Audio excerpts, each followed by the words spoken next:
the critic for Daybreak News.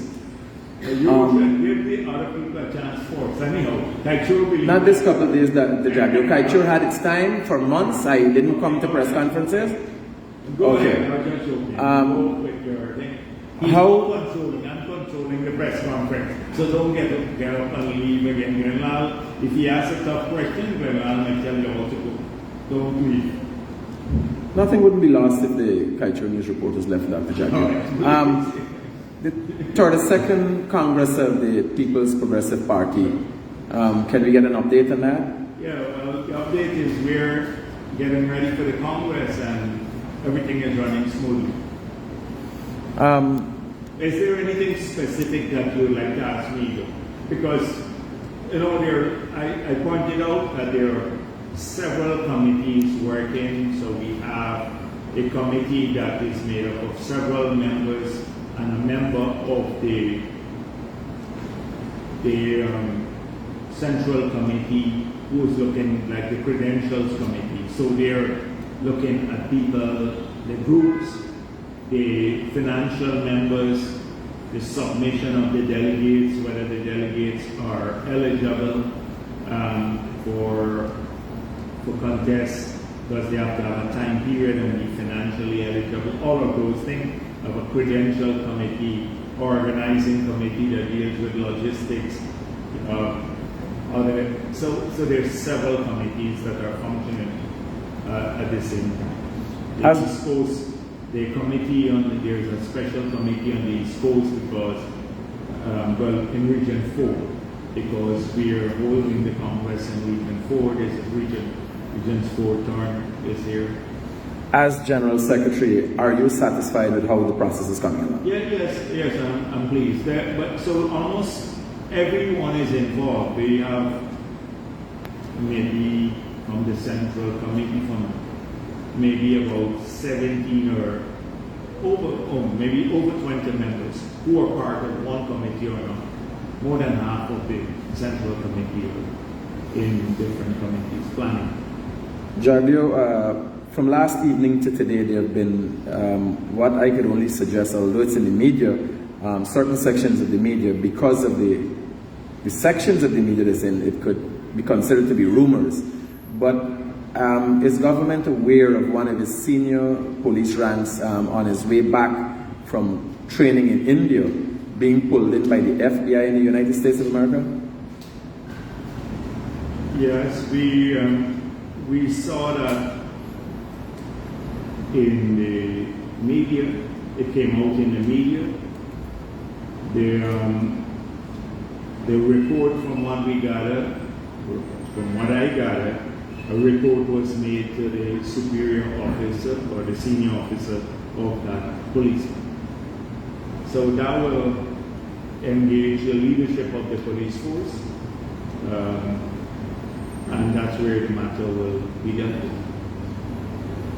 Does the government have any worries of what it relates to?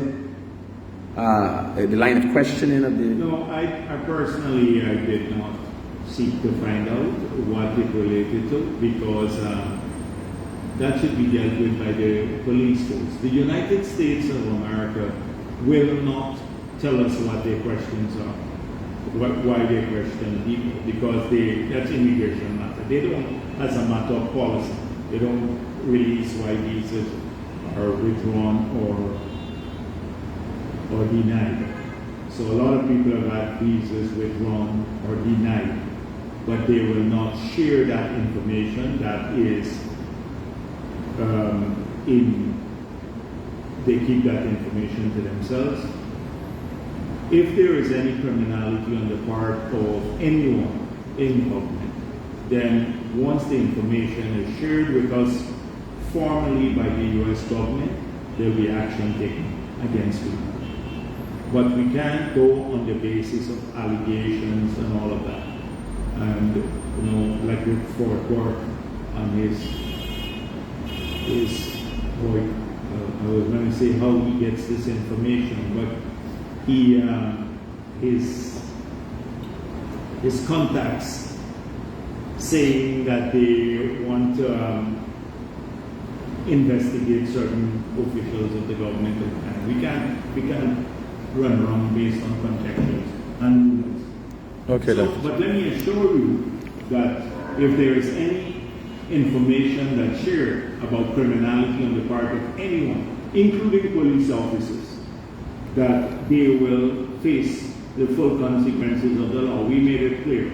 Anyone that this party, because at one stage people were claiming that they were beholden, that the party is beholden to certain individuals in this country, and therefore will defend them at any cost, even if they commit illegality. And I've made that clear, that the party is bigger than any individual, and that nobody should harbor a modicum of doubt as to how we will act in case that there are verified cases of illegality, that we will act in a manner consistent with the law. So, let me disabuse. That's all I can say. I don't like getting into hearsay. This person says that, and Rick Fort Work with his shrill kind of nonsense running around every day with this tight pants gang over here, dealing with getting information from that gang and posting it all the time. I don't really like with that. We have serious business. So I don't want to get sucked into that, the grind associated with Fort Work and lawyers. So that is where it often leads us. But we have one position. Our position, you commit illegality and it's pointed out to us, and it's verified. And if there's official report of that from the US government, we'd be happy to investigate it fully. Samuel from Venezuela recently passed a law to incorporate Essequibo, which is a violation of the Argyle Agreement. Many analysts say this latest move by Nicolas Maduro is just a distraction based on the election. Do you agree with this view? We are taking it seriously. And so that is why the Foreign Ministry put out a statement. And you would see from the statement that the government of Ghana is treating this as a serious matter. So it could be a distraction from its domestic issues, but we are treating it, any threat to our sovereignty is taken seriously by the government of Ghana. And as we pointed out in that press statement, it flies their actions, flying in the face of the Argyle Agreement, the promises that were made here to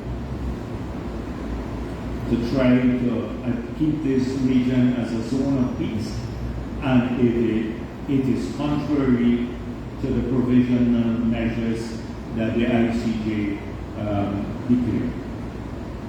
Secondly, on Wilfred Burke, he was asked the High Court to quash the summons and defamation charges against him. He says the charges are politically motivated, fabricated, and unconstitutional. Your thoughts on this latest action? So we told Wilfred Burke to try to steal money, extort money from the businessman. That's politically motivated. But that's the refuge of scoundrels. You know, they always go, oh, it's politically motivated. So they justify their illegality by claiming it's politically motivated. Now anyone knows that who's examined his post would know that this is a conman. He has a one-person organization. He extorts people overseas, collects money, he lives off of this.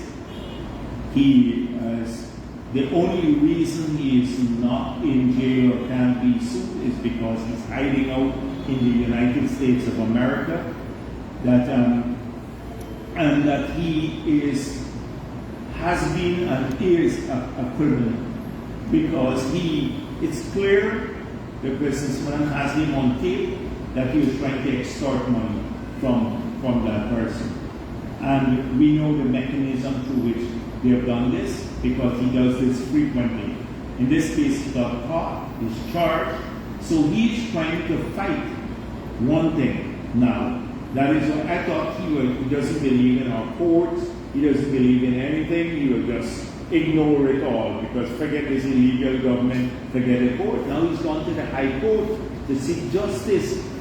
And the justice is to try to prevent the trial from going forward. So he's hoping for delay now. Because if the trial moves forward, if he doesn't show up on the appointed date, then there could be a warrant issue for him. And so he's trying to stay the proceedings in the magistrate's court by going to the High Court. It's a legal maneuver, but it doesn't change in nature that this is a criminal who has done a con job in the US, including on very influential people. And the more that they find out about him, they'll find out he's toxic to their own careers. Because now in the entire UN review panel, they've seen who referred for case. He's a petty criminal. Well, not petty. He's a big criminal, a petty-minded criminal. I must say petty-minded, but a huge criminal.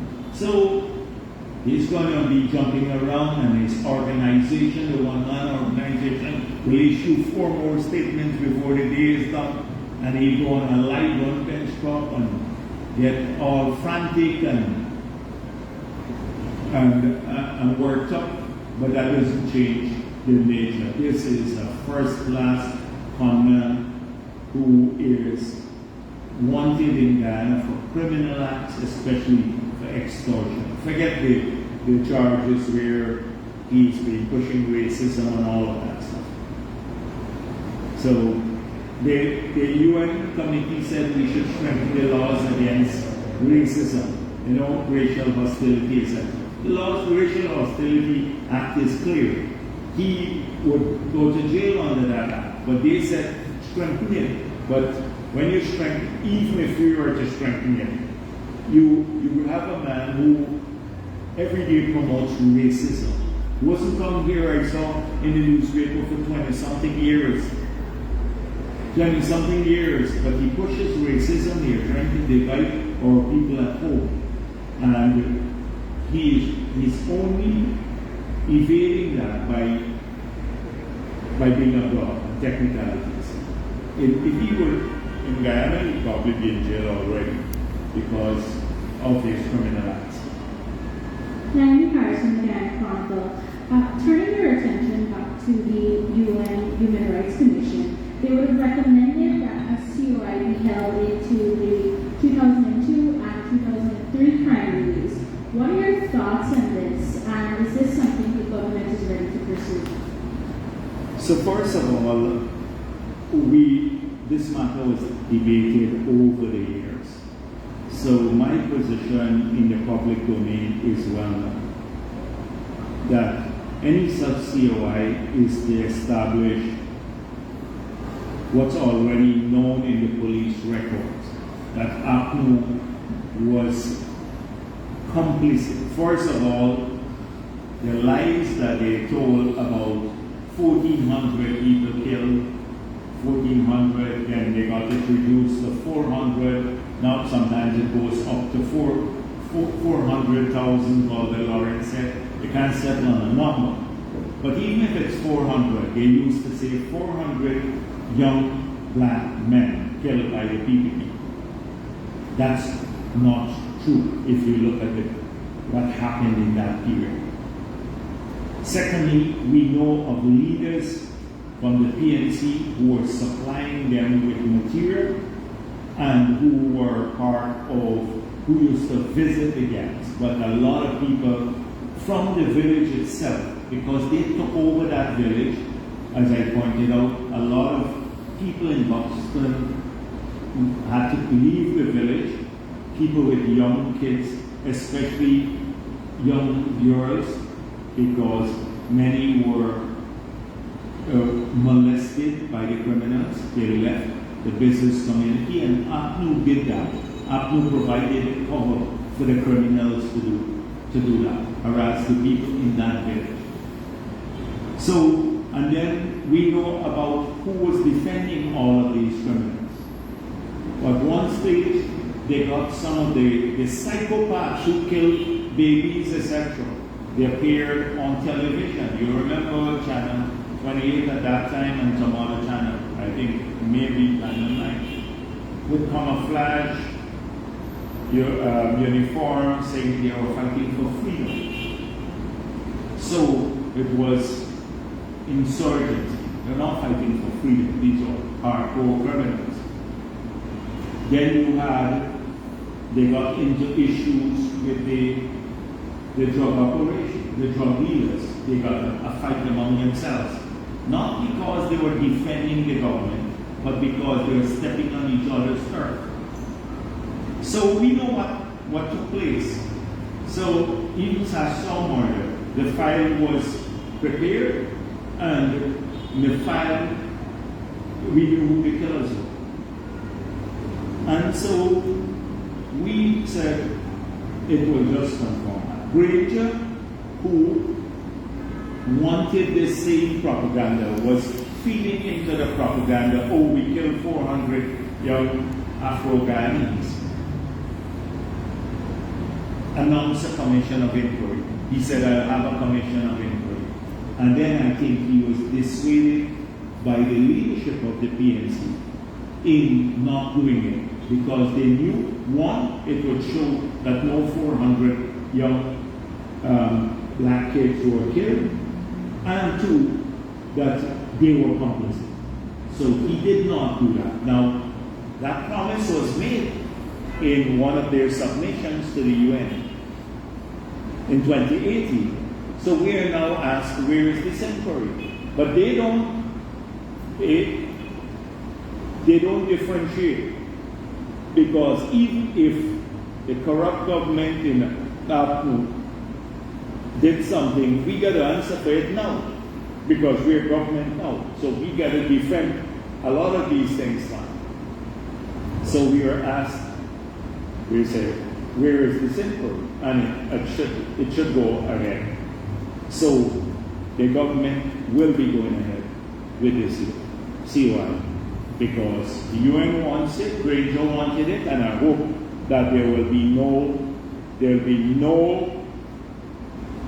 prevarication anymore. There shall be a COI in what took place in this year. My final question. Earlier you mentioned the opposition leader's appearance on BBC's Hard Talk, particularly where he spoke at a squatting area in Sophia. Do you believe this was done deliberately? Yeah.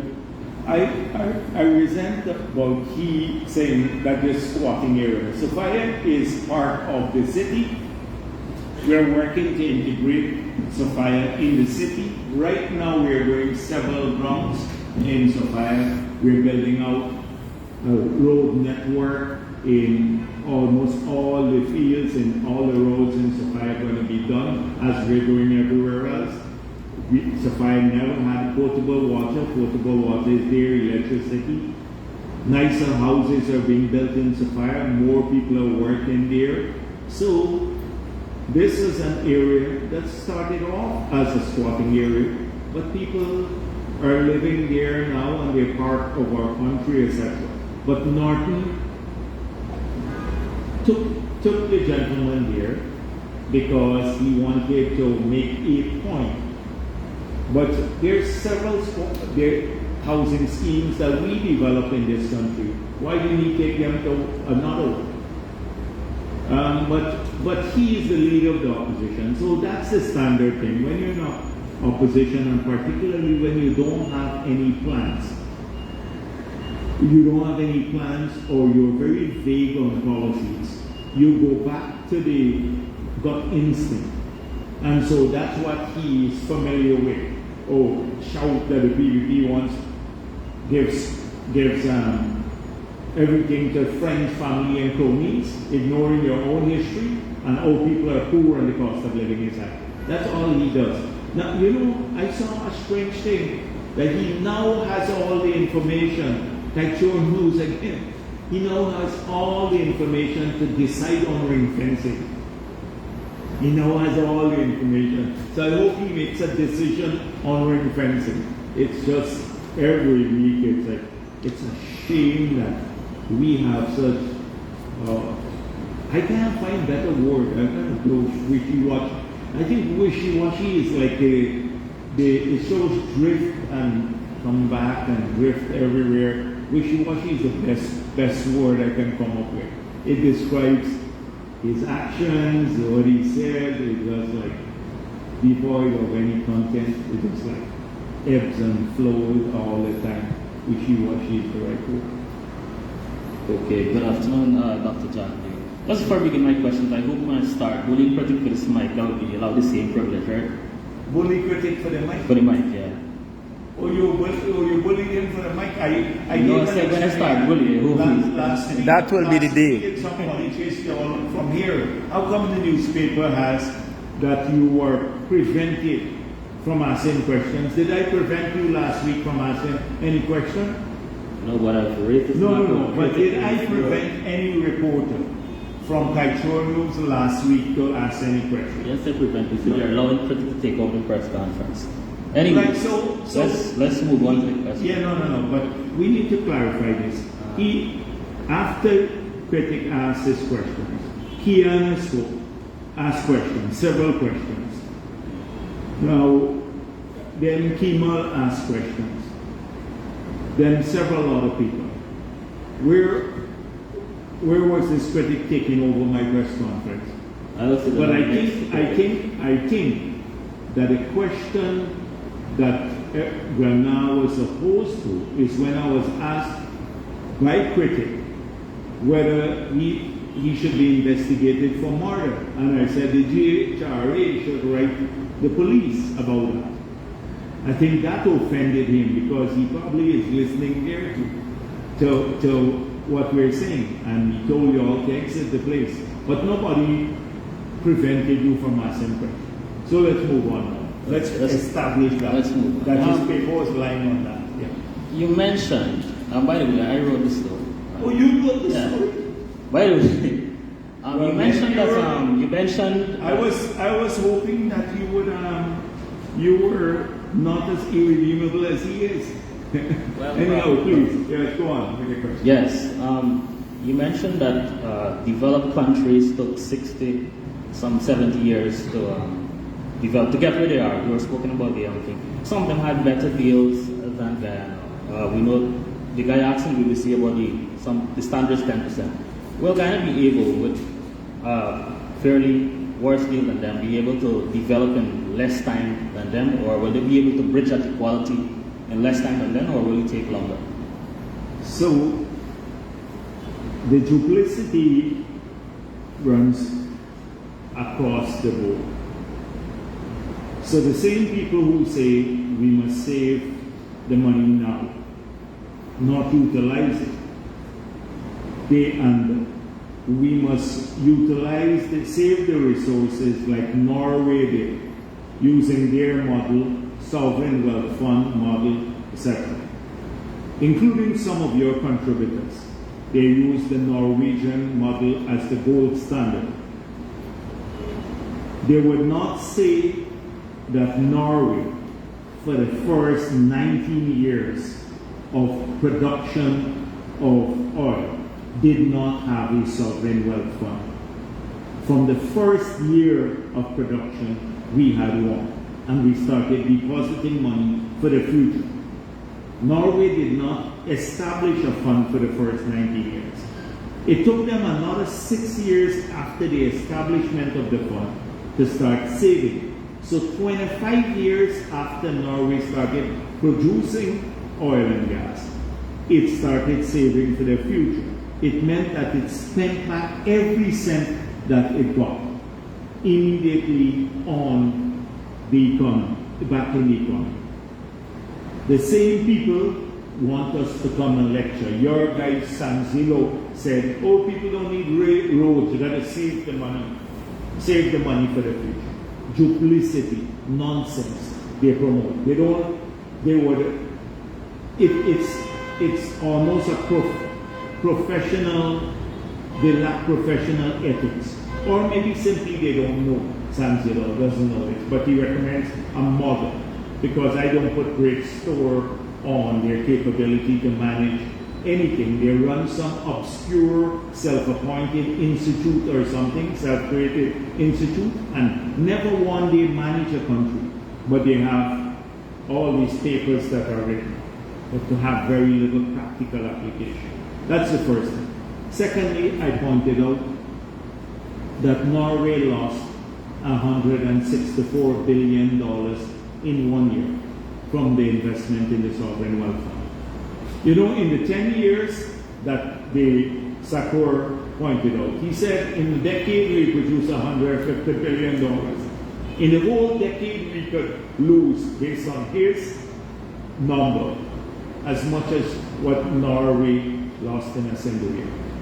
That wouldn't, but the Norwegian model is still a great model because of the principles. But I'm just pointing out, nobody says this. You don't get this when it happens in a developed country. Oh, that the model is bad, look at the government, how terrible it is, etc. Have you ever seen an article written? It's a Reuters story and it's the end of it. Just a Reuters story, 164 billion lost, US dollars I'm talking about. And it's gone. They don't have a kite show news there and stuff like that. Are gone. So that's on one side. Here it is about how long does it take to change standards of the education, healthcare, infrastructure, access to jobs, etc. It takes a while. You have to build, first of all, look at our hospitals. Now we get, the ACNU criticizes for building all these new hospitals. But if we don't build the modern hospitals with the best theaters in the world, and how could we offer a world-class health care? But you're not going to build a big hospital like we're building at New Amsterdam or at Oval here, one for children and women. In a year, it takes you 5 years to do that, and then maybe another year or two to really get the level of healthcare up to European standard. But they would go now and say, oh, have you seen the benefit already? But you have to start working on it, making the investment now. That nuance you don't get anywhere. I can give 100 examples of this. So I'm not saying it will take us 60 years. I'm saying that already we can see the investment in a short period, in 3 years, that will put us to world-class education, world-class healthcare, modern infrastructure, reliable, cheap power, world-class facilities like playgrounds and all of that, stadia, etc., recreational facilities, great digitization of the economy, which is running in a parallel track apace, ensuring that all of these things happen faster. So I'm not looking for a 60-year time frame or 100 years. But you can't come in 2 years and go to Sapphire and ask, oh, look at the drain now. The drain is not clean here. And the guy said they don't have potable water, which is not true. Oh, that's it. You can't say that, because I could go to a slum in the UK where I could go to where as a reporter, and if I go to all the slums in the United Kingdom, you will leave there thinking that it's a country of slums or high unemployment, because there are massive unemployment there in that country, massive unemployment. Or I could go into their supermarket and check all the prices, and you'll be shocked to see what the price for a kilogram of rice is in that country. You can always pick and choose, like how Kaito used pick and choose. They don't tell the whole story. I just came out with, I told you that the whole story is about all the bits together. And we can tell a consistent story, how we fought to keep our country safe in the COVID period and still fight cost of living and still try to kickstart the economy, which was dead in the ACNU period, even before COVID struck. I mean, it has been a big challenge. how we put together all these plans for roads and stuff. If you have a chance to, in Guyanese, just drive down the road, the Heroes Highway, and then drive out back to Diamond, the road that goes east to west. And you will see what I'm talking about. 3 years ago, that was not there. And look at what is happening down there. Just take that drive there, and then you will get a sense of what's happening around the country. And this is happening in multiple communities. Communities that didn't have roads are now getting roads and stuff. So it's not going to be a cash handout to everybody. But I would say that we have a better stewardship of our resources than many of these countries that send in people to lecture us. But any reporter can come from abroad, and often when they come, they don't go and say, look at this great thing that's happening here, this country is transforming. They hook up with these NGOs, or nothing takes you to survive. Secondly, many commended the president for his response to the reporter, which it was a very good response when he told the reporter, you can't come to lecture us on climate change, and we have a forest that you don't pay us for. But at the same time, many have criticized that he does not come up with the same aggression to holding the oil companies accountable for many things. For example, their discrepancies that were found in the audits and so forth. The government did not take measures to prevent such reoccurrence in other projects and so forth. How do you respond to this? No, but you're conflating several things. You're conflating a condescending kind of lecture, where this is a smart guy who did the interview. He knows that saying that Guyana is a carbon bomb, moving from, where we are today to a carbon bomb, is patently false. But he would ask the question, so the president had to point out about these lectures that we get from the developed world. Imagine a country like the United Kingdom. The United Kingdom has cut down all of its primary forests. Practically all of its primary forests. There are very little original forests anymore. You remember the Robin Hood, who used to live in this forest there? It was a real forest there too. They've gone with that too. Or old forests. They cut down all their trees. Their per capita emission of carbon is higher than ours. They've just opened some coal plants, the coal mines, when they were leading the charge in 2021, I think at a Glasgow COP, to ban coal production. They've given permits for over 100 oil operations. They've withdrawn from several of their international obligations, and they're coming to talk about our forests, which is, and Guyana becoming a carbon bomb. And a lot of the things too. This guy, he shouldn't have even asked the question about Exxon and all this production. If you're worried about Scope 3, it's not where the oil is produced, it's where it's consumed. So 99% of our oil production will be consumed in the developed world. Why don't you stop consuming it? If you're so concerned about climate change, why don't you stop? Or why don't you put on a carbon tax, as we've been promoting, to pay for the externalities? So we're just producing it.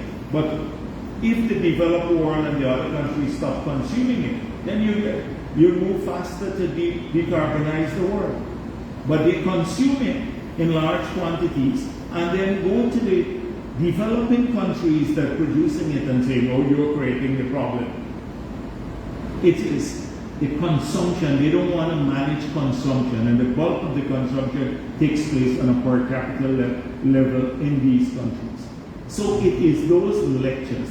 When you talk about audits and stuff like that, that's a regular thing. The president does not have to do. You have technical agencies.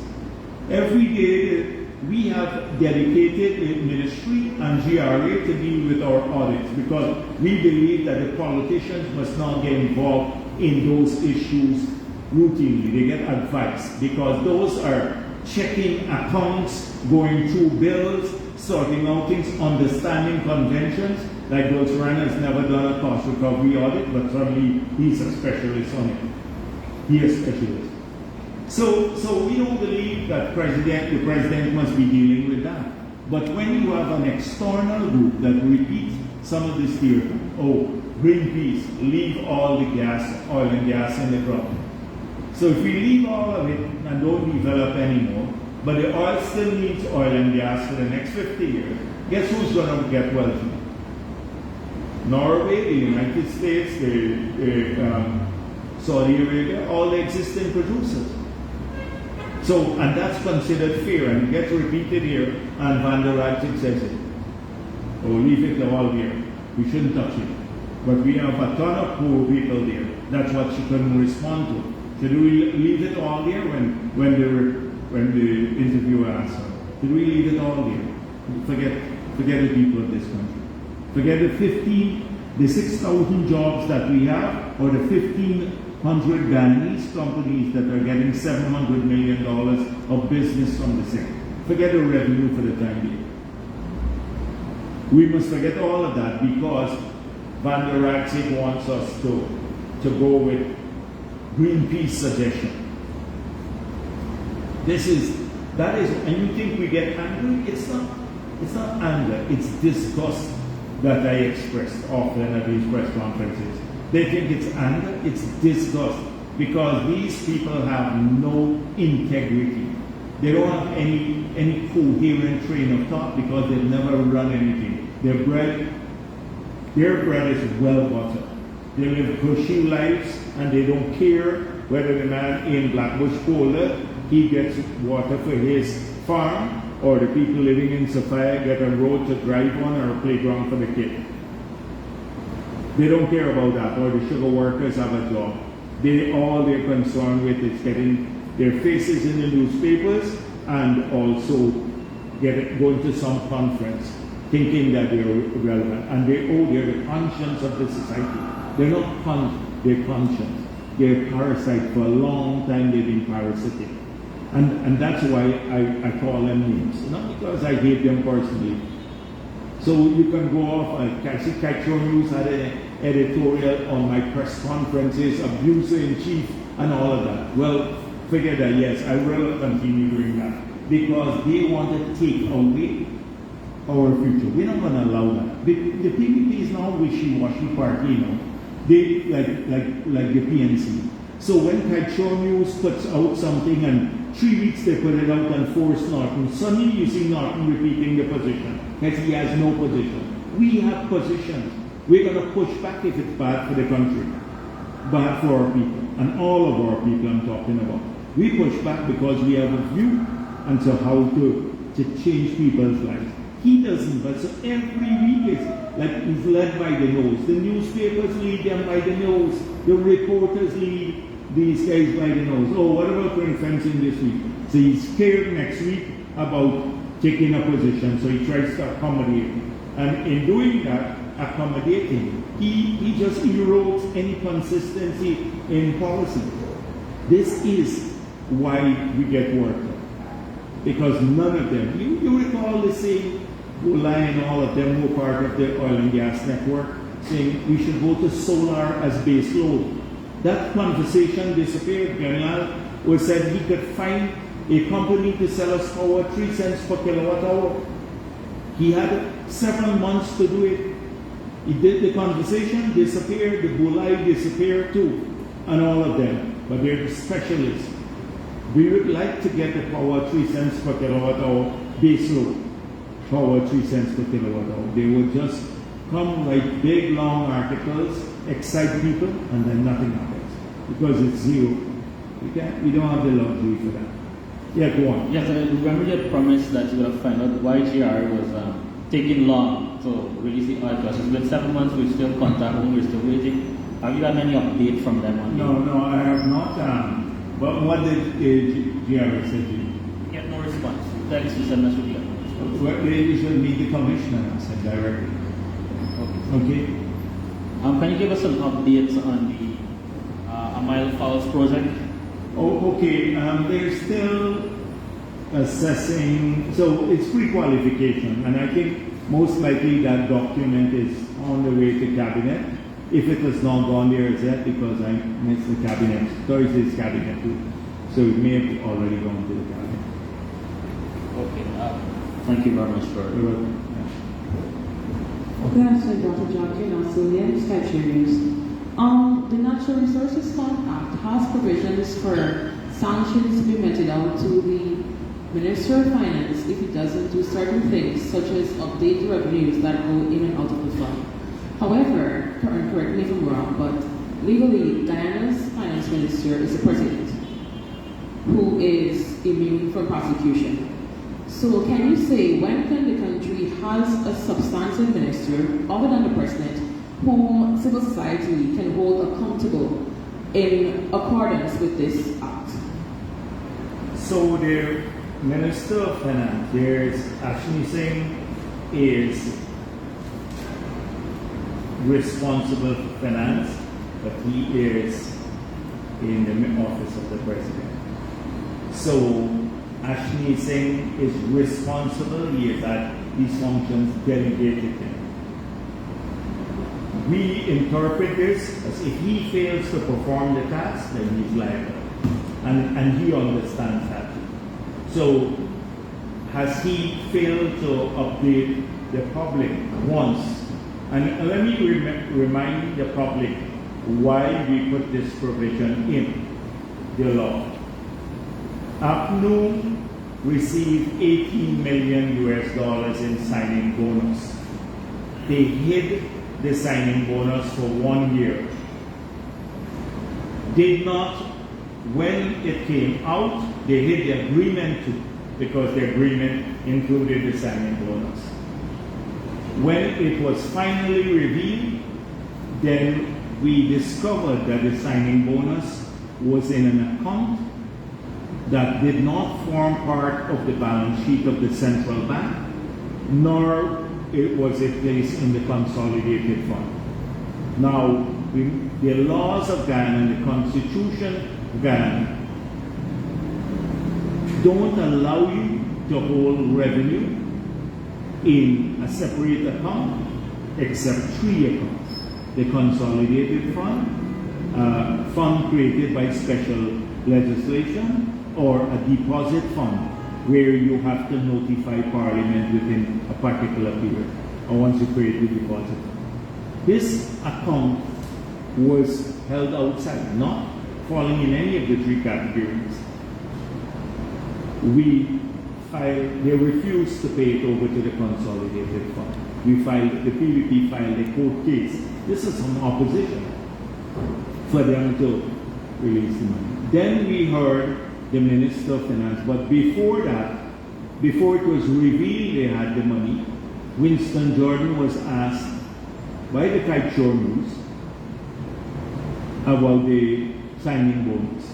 And he said, we never requested nor did we receive it. It was false. He lied to the country. He lied to the country. He's not being held accountable until now for lying to the country. In the campaign period, when he was asked by another reporter, he said, we thought it was a gift. And I can find that clip for you. I hope you remember it. But I will find it and let one of my staff find the clip and we'll post it online for you. He thought that the signing, that this will never happen again. That every cent of revenue collected must be notified to the Parliament and published in the official gazette within a particular time period. I think it's 3 months. If the minister fails to do that, there's a 10 years jail penalty. So Ashni Singh exercises that now. He's the one who publishes it. He's the one who reports it to the Parliament. So that is the origin to prevent any such situation from happening again. That is the origin of that amendment.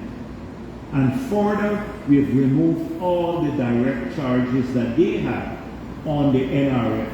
So apart from the money, through a formula that would have come out from the Minister of Finance, being advised by several bodies, but ultimately he decides how much money to take. We have a fixed formula now, so no discretion on the part of the minister. We put that in the law too. But they had several other charges on the NRF that were outside of the budgetary transfer. So we said, you will only have the budgetary transfer now from the NRF in accordance with this formula, and there shall be no other expenditure credited to the NRF. So the body that we put in place now to manage the NRF is a board now. When it was only the Minister of Finance, they can charge any expenses to the NRF. They can't charge expenses to the NRF or any other expenditure. Any expenditure now will have to be funded through the budgetary process. That's a major reform. That's a major, major reform. People don't even look at the import of it.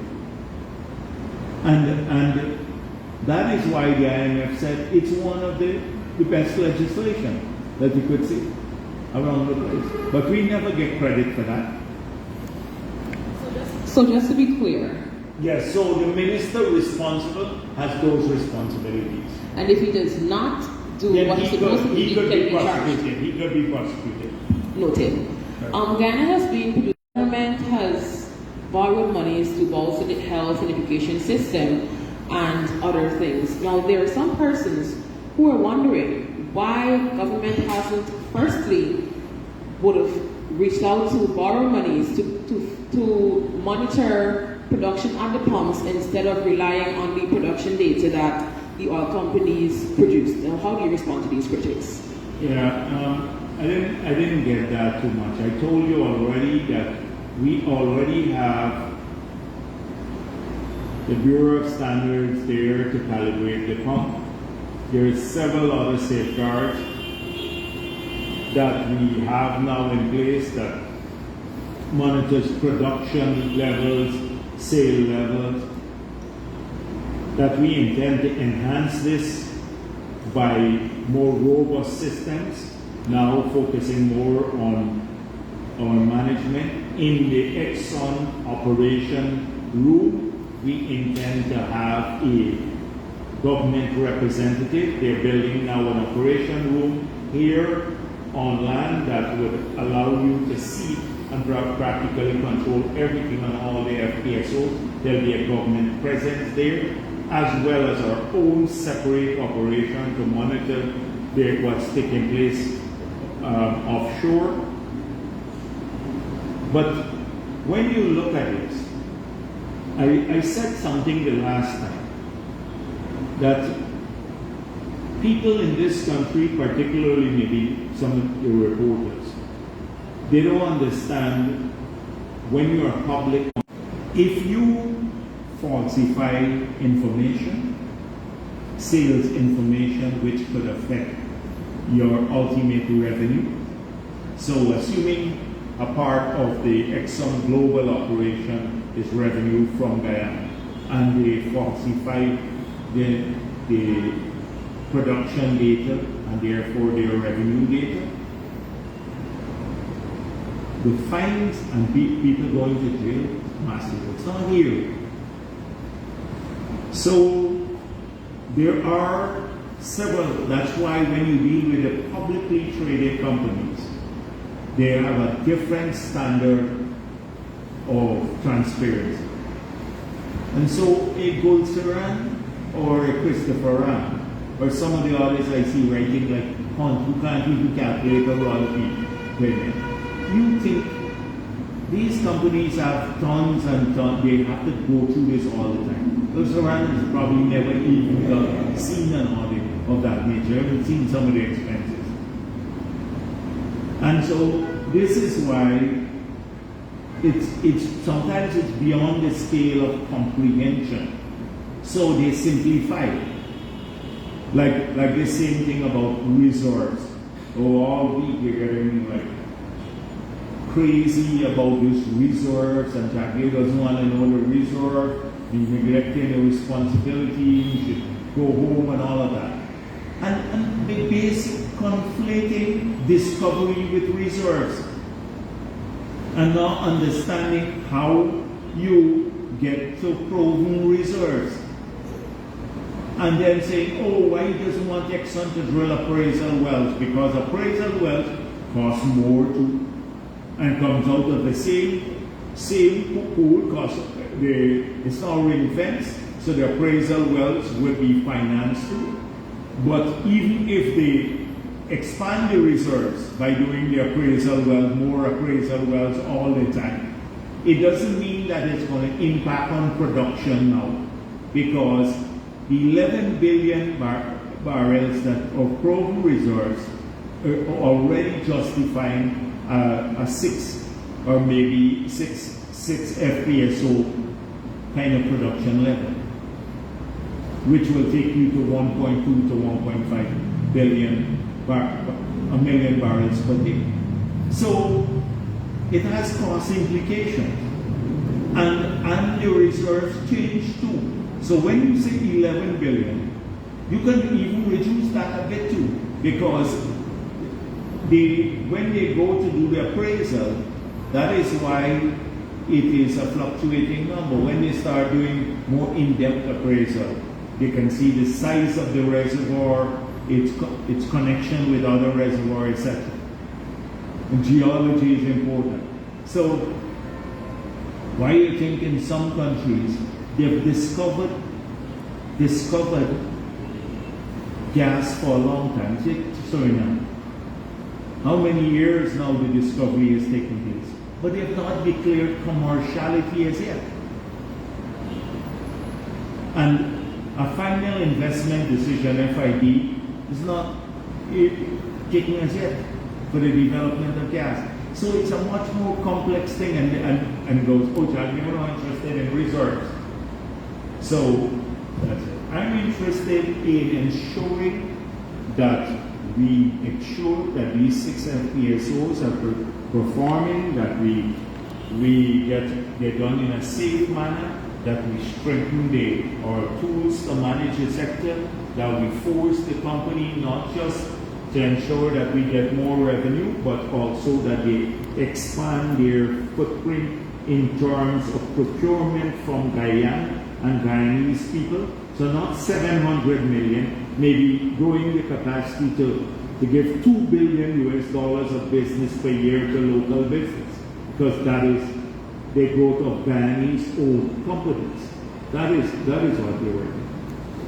VP, 2 weeks ago you would have raised, maybe it was 2 weeks ago, that you would have raised concerns about the slothfulness of the judiciary in their handling of the elections petition case. Can you say why not, and or if the same concern would be raised in relation to our spill protection case, citing its importance to Guyanese people? Well, that case is, I think, already at the CCJ. That case is already at the CCJ. So it moved through the system like lightning. We have filed charges now about 3 years against many Patterson and Winston Jordan. We're not any close to trial as yet. That one moved through. You should, that's a bad example. That moved through the system like lightning. Like I saw some libel cases, like this Ferguson, I always forget her name. So Ferguson case went like that through the system. It went all the way to the CCJ. I won the right of having an appeal at the CCJ now. Went to the CCJ, came back. And you have people on the libel charges, who are waiting 5 years now and can't get their cases heard. So Charles Ramson has won, I think not Charles, Senior Ramson Senior has won against Gold Serrano. The one against me and Gold Serrano will come up soon. But that one has been for 5-6 years, I think, hasn't been heard as yet. It seems as though in some places, that's what the impression I get. Where it's PPP people being sued, it moves through.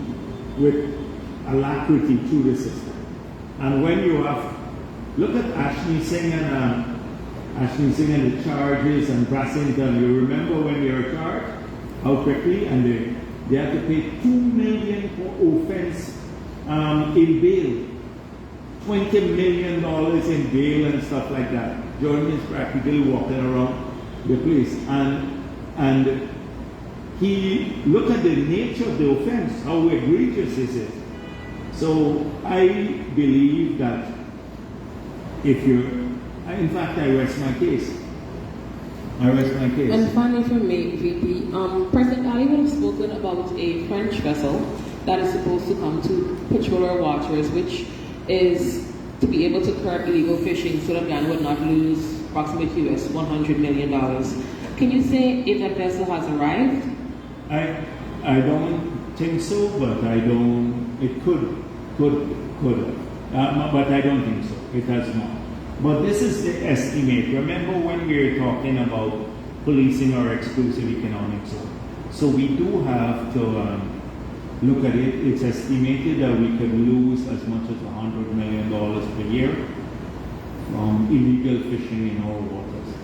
Yeah, this is deep sea. So investing would have a significant benefit. You are allowing us, even if it doesn't allow us to bring in revenue, because they can keep the illegal fishing out so that we can actively exercise a licensing regime so that there will be more revenue for the country. Just quickly, Dr. JAGDEO, we heard the passing of Justice Desiree Bernard. I know she was appointed the first chancellor under your presidency. Yeah. Any remarks? Desiree Bernard was, so she just passed, I know, She was a great Guyanese, great Guyanese.